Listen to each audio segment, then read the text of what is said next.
Hello guys, pag-usapan lang natin sina Catherine Bernardo at Alden Richard. Ayon kasi guys sa mga netizens at mga Katden fans, breaking news, mag-move on na kayo Katniel. Naka-move on na si Catherine, pinaikot na yung baso, may winner na. Ibig sabihin lang pala nito guys sa lahat ng mga sinasabi ng mga netizens at mga Katden fans, meron na daw winner. Kaya nga naman guys, mag-move on na daw ang mga Katniel.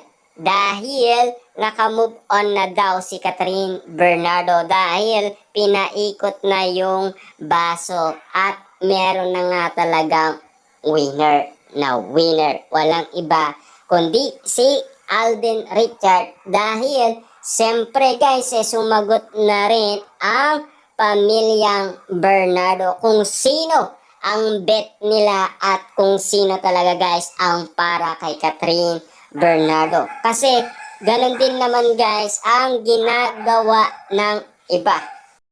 Siyempre guys, alam naman natin na merong issue noon guys na nakapag-post nga naman si Daniel Padilla ng larawan niya na kasama ang kanyang asong si Summer na naging simbolo ng pagmamahalan Katniel, 'di ba? At siyempre iniisip nga naman guys ng mga Katniel fans na meron pa ring imposibleng mangyari dahil noon nasa Canada si Catherine Bernardo ay nakapag-post din siya ng larawan ni Summer na kasama siya, 'di ba? At ang iniisip mismo guys ng mga Katniel fans ay magkakaroon pa rin ba ng posibilidad na magkakabalikan ang kanilang idolo. Parang malabo na yata. Ayon kasi guys sa mga netizens at mga Katden fans dahil si Catherine Bernardo na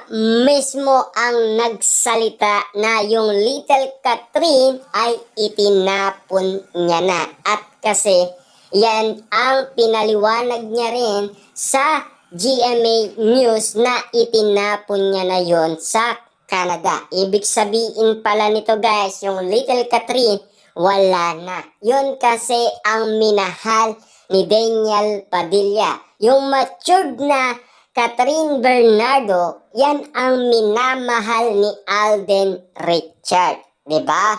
Kaya nga naman guys, manahimik na sana ang iba.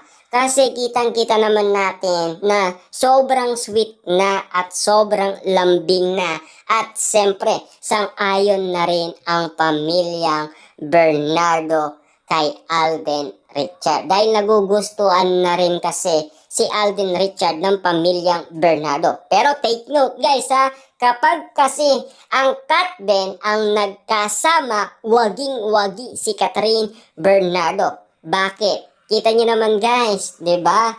Laging panalo sila.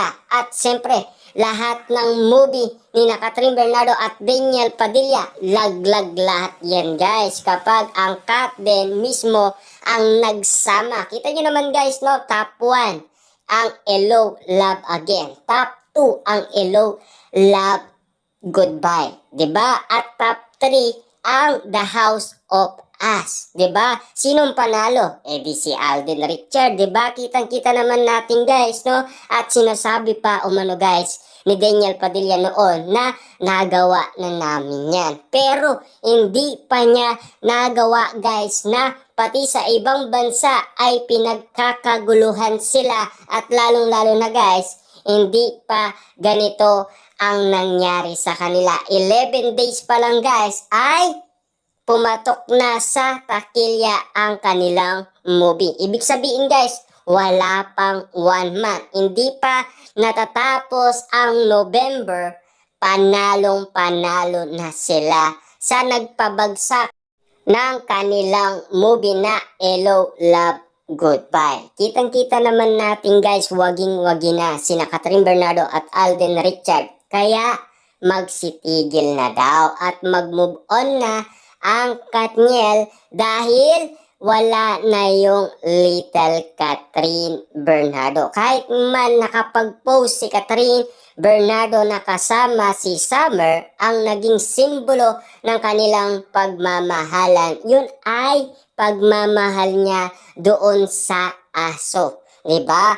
Siyempre, mahal niya rin yung aso, guys, Diba? At alam din natin, guys, na pinagselosan noon ni Catherine Bernardo yung asong si Summer noon. Kasi si Daniel Padilla ay ingat na ingat at alagang-alaga sa asong si Summer. Pero natanggap din naman, guys, ni Catherine Bernardo. Kaya tanggapin sana, guys, ang desisyon ng mga Katniel fans, ang desisyon ni Catherine Bernardo na wala na talagang mangyayari. Dahil ilang beses nang nagsalita si Catherine Bernardo. 'Di ba? Alam naman natin, guys, masaya na si Catherine Bernardo. Iniwanan niya na ang little Catherine na minahal ni Daniel Padilla. Wala na yung little Catherine. Paano pa makukumbinsi ni Daniel Padilla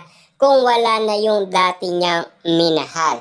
Lahat naman kasi, guys, ng pinakita ni Catherine Bernardo, yun ang ayaw ni Daniel Padilla, 'di ba? Kaya nga, guys, sumuko na si Daniel Padilla, 'di ba? Kaya nga inawat niya na rin ang kanyang ina na tumigil na rin, 'di ba?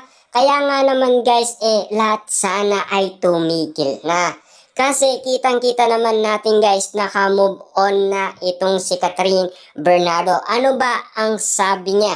'Di ba? Nakapag-post nga naman siya noon na hindi na siya magiging marupok ngayon 2024 at binago niya ang kanyang sarili at pinatawad niya. Saka siya nagpatawad ng ibang tao. Ibig sabihin lang nito, guys, mahal na mahal niya ang kanyang sarili at pinatawad niya muna bago siya nagmahal ng ibang tao. At ready na siyang magmahal muli. At alam naman natin, guys, hindi na yon pagmamahal sa dati niyang ex-boyfriend. Sa iba na. Dahil nakita niya na ang tunay na nagmamahal sa kanya at nagmamalasakit sa kanya at lahat tanggap ang kanyang ginagawa. Walang limitasyon kasi kitang-kita naman natin, guys, yun din ang tipong babae ni Alden Rich.